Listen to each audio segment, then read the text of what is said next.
Right, studio portraits. This is my sister, and I was about 18 years old, 17, 18 when I took this.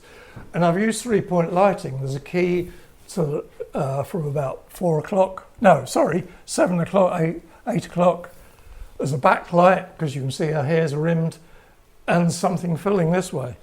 And these were 500 watt photo floods, which when you put them into plastic holders, would last about an hour, and then it would melt the holder and the light would shoot out. They were really dangerous things, actually. And this is a job I did for Tata. Tata is a huge Indian company. They used to own British Steel, for instance. And it was their directors and they wanted something, but they wanted this logo and thing in the background, so I was a bit limited. So I lit just very conventionally. They were wheeled in one after the other. The backlight is probably a bit too strong. I'm very self-critical, actually. And I wouldn't tell normal people that, but you're photographers, so it's okay.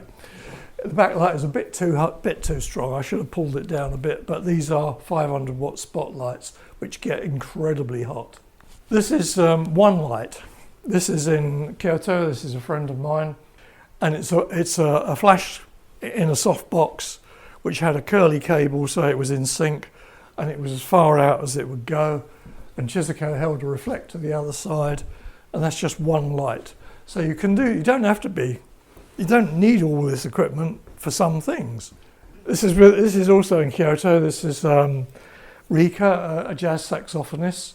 Again, one light. It's the same light, but the background, which I think was white, it would have been. This was in a Yamaha recording studio, but because of inverse square law, okay. Well, basically, if you double the distance, so if you've got 10 feet between subject and light, and you increase that distance to 20 feet, it isn't 50%.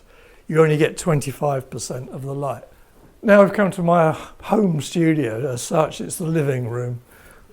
Japanese concert violinist Hideko Udegawa, and I've lit it from about 9 o'clock because of her angle of her face. This is the angle, and these three things: light, subject, camera position, and the background is out of focus.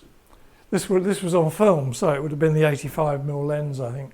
And I papered this wall with a rag roll type paper just for that reason. A friend of mine, production designer, classic lighting. Again, self-critical. I've got the backlight a bit too strong. This was in a television studio in a place called Paraty, which is halfway between Rio and Sao Paulo in Brazil, where I was working for a week, and I relit the news for them. And they gave me an apartment. It was lovely. It was great fun. So this is actually classic television lighting, but it's the same as portrait lighting.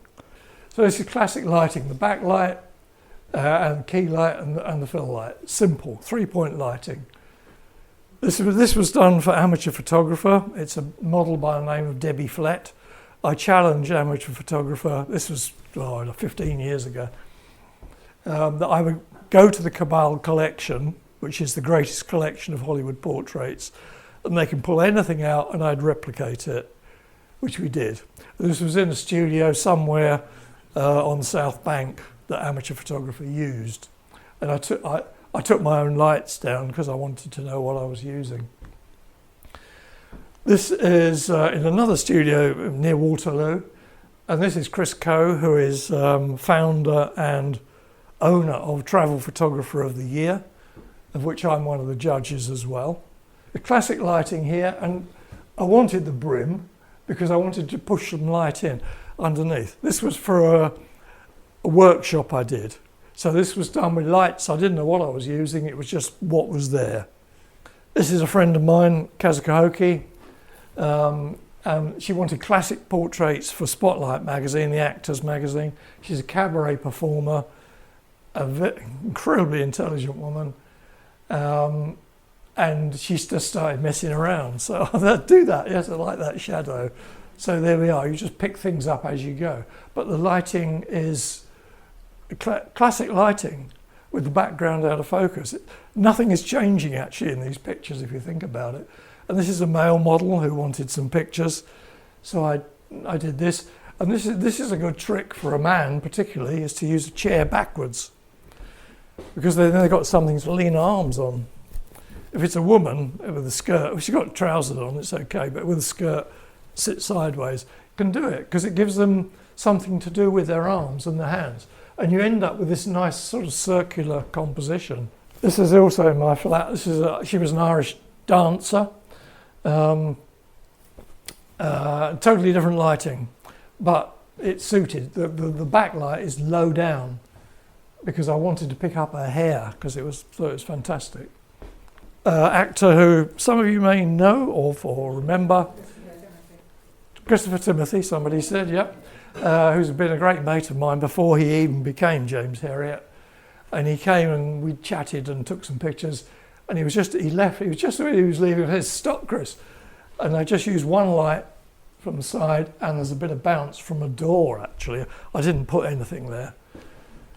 And this, of course, you all know, is Pauline Bailey from St Albans, who was a Marilyn lookalike.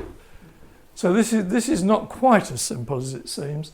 The key light you can see is coming from about 4 o'clock, but it was doored off. I used a flag, something to stop the light. So the light cut across here.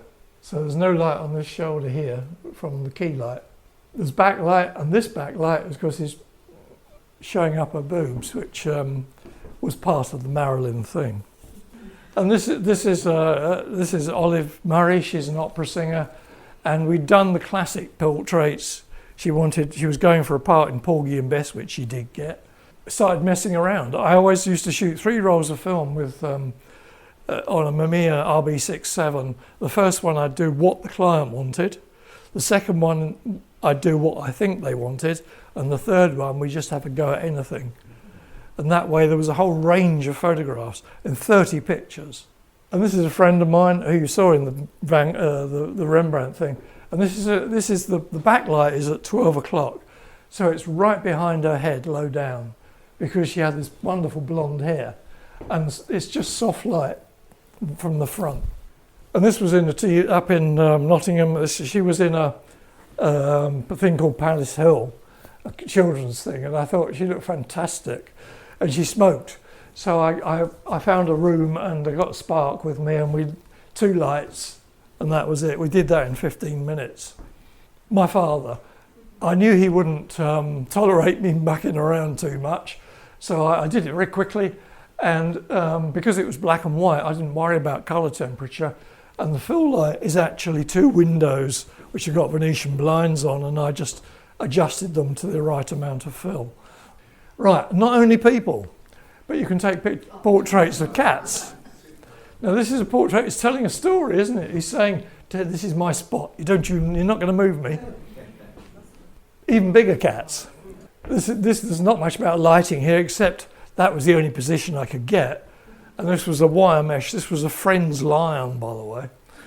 It was called Napoleon. So I'm literally about 4 feet away from this lion. He couldn't come through the fence. And he was quite tame anyway. But, and you can see it's on a 28mm lens, I think, and the background is out of focus. So you don't get that unless you're really close. Australia, this is Lucky Bay near Esperance in Western Australia. And I wanted the background of the water, the ocean and the sky. So all I could do was position myself to get the lighting more or less right. Horses. This is the classic way to shoot a racehorse or any horse, because you get these beautiful highlights on the muscle structure. It was the place to stand as far as I was concerned. Another horse. I'll give you a clue. This is behind a second-hand car showroom in Southport in Lancashire. This is Red Rum, the greatest racehorse that ever lived, I think. Well, for me he was. And he was the most intelligent animal. And the way we got this picture, this was the only background, but it actually suited the picture because that was his environment. And somebody got a transistor radio and held it up, and when I said now, they switched it on and whizzed through all the stations. So it went, and he looked up, and I took 2 frames, that's all I could get, because he knew something, and he looked away. So you've got to work fast. And that's the book. And you can find that in the Swanage bookshop. Commercial over. Right. Location portraits. These are portraits that you go out to take pictures on location, which is probably what more of you would do rather than studio pictures. And these are pictures that I took for this book. This is Junko Kobayashi, a Japanese concert pianist. This is in a huge flat in St John's Wood. Her husband was a barrister, very wealthy. And she had this Broadwood type piano. On the other side of the room was a grand piano. So I had a 500 watt light, and I bounced it off of the ceiling at an angle. So we ended up with this light. And the rest of the vignetting is done in Photoshop. I knew I would do that. I do take note of what I'm going to do with Photoshop. It's important to think of it at the time. Setsuo Kato, a very preeminent Japanese photojournalist. This was taken in top of Waterstones in Piccadilly, and no lighting at all. It's what was there. It's positioning yourself. He was a photojournalist. I had to be really careful. And he must be good because he was awarded an MBE by the Queen.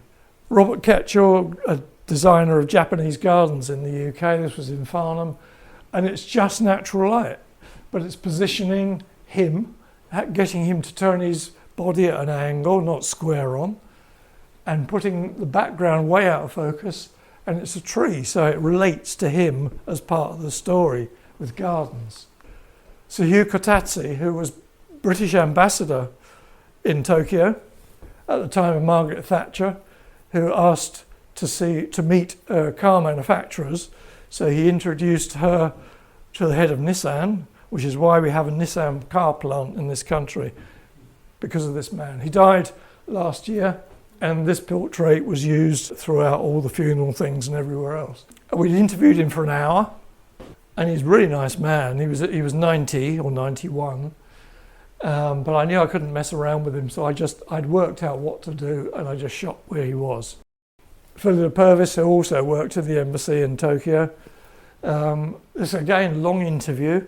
I didn't take any lights, but there was a light, and I pulled it as far on the left. I pulled it as far as the flex would stretch until it was about to fall over, and put the other lights on, and that was it. You really have to busk a lot of the time when you're taking portraits. Joji Hirota, who plays the huge taiko drums, and he finishes the Japan Festival in Trafalgar Square every year, and he's a huge act. He's performed for 25,000 at WOMAD, and this was in a flat. And I used a little LED light, which is about that big, and I got my friend to hold it, and she was the light stand. You don't need a light stand really. If you've got somebody with you, you can do these things quite easily.